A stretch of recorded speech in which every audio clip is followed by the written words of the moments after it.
cette équipe de Chelsea qui, je sais plus trop quoi dire maintenant parce qu'à chaque fois, je veux pas m'acharner sur eux ou sur Frank Lampard, cette chèvre. Mais bon, à un moment, il faut quand même dire les choses.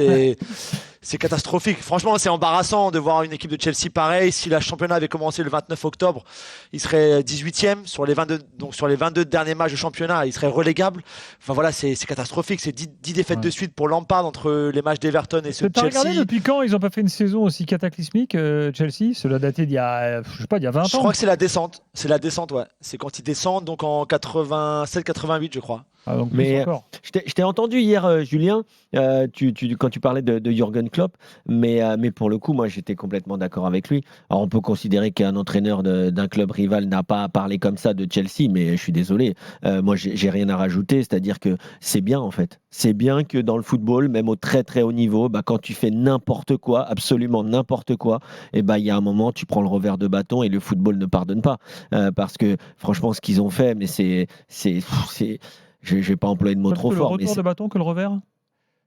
Le revers de bâton? Retour de bâton? Oui, peut-être, je ne sais pas. Mais en tout cas, c'est le revers de Roger et le retour de bâton. Et en tout cas, c'est cataclysmique, quoi. Cataclysmique. Même Noni Madueke qui vont chercher au PSV pour une somme astronomique alors que c'est un joueur qui n'est pas encore fini.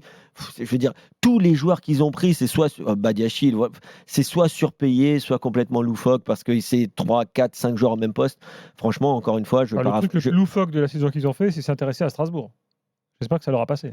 Non, bah, à la rigueur, ça c'était encore J'espère peut-être pour la meilleure Strasbourg idée. surtout. Bah, j'espère, comme ils gèrent leur club là. Ah oui, ça c'est restez sûr. chez vous, les Après, gars. si j'étais Strasbourg et on est ton en ami. panique, je t'annonce. Ah bah oui, c'est sûr. Et vous avez une belle équipe quand même. Bah, mais après, si Chelsea veut être le club filial de Strasbourg, on peut discuter. Ah oui, c'est bien. Tu Vu leur leur envoies tes état, jeunes. là, vu leur état, Bah ça peut pas être. C'est sûr qu'ils peuvent. Il t'envoie Malo Gusto, Madueke, tout ça, ça peut être pas mal. Non, mais non, c'est nous, on va peut-être leur prêter un ou deux jeunes. Non mais Julien, franchement... ce qui était assez frappant sur le match, le début de match, c'était défensivement, et j'ai vu une discussion de Thiago Silva avec ses défenseurs. Ouais, c'est avec Chilwell. Ouais. Terrible de voir, parce que là on parle du paillasson de la Première Ligue, mais c'est le cas, quoi. Ah, s'ils se font marcher dessus. Mais tous les 3 jours, quoi. Parce que franchement, 3-0, c'était pas beaucoup. Hein. En même temps, quand tu vois que Aubameyang est titulaire... Non mais après, encore une fois, je ne veux pas m'acharner sur Frank Lampard. Il y a pas mal d'auditeurs, supporters de Chelsea qui trouvent que j'en fais un petit peu trop, mais je peux comprendre. Mais à un moment, t'es quand même obligé de.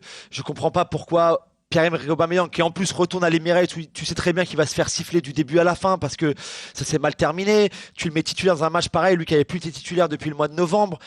Il joue donc la première mi-temps, la première période, il touche 9 fois le ballon, il fait 6 passes, donc 4 fois l'engagement. Mais à quel moment tu te dis c'est une bonne idée de faire jouer un mec pareil? Il a fait 6 passes, 4 fois l'engagement. Mais comment c'est possible dans le football moderne? C'est incroyable. On parle de Chelsea encore une fois.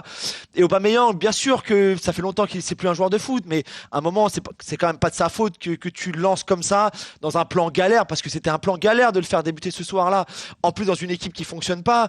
Flo l'a dit, défensivement c'est catastrophique. Mais Wesley Fofana ce soir, je sais pas, c'est son frère, je sais pas ouais, tout le monde est tiré vers le bas, quoi. C'est Michael Fofana, c'est incroyable. Thiago Silva, le pauvre, tu te dis mais c'est pas possible. Quand Thiago Silva écoute les discussions je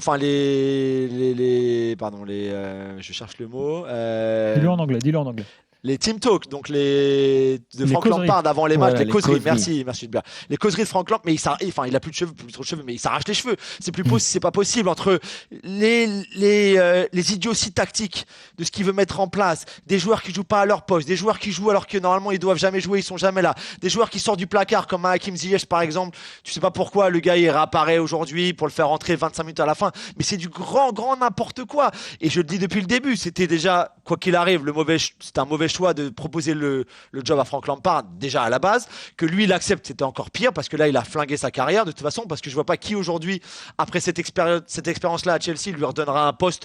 Alors en première ligue je pense qu'il faut qu'il oublie, peut-être en Grèce, en deuxième division grecque, un truc comme ça, mais c'est pas possible quoi. Donc depuis, non mais c'est hallucinant qu'un club soit tombé si bas, c'est incroyable.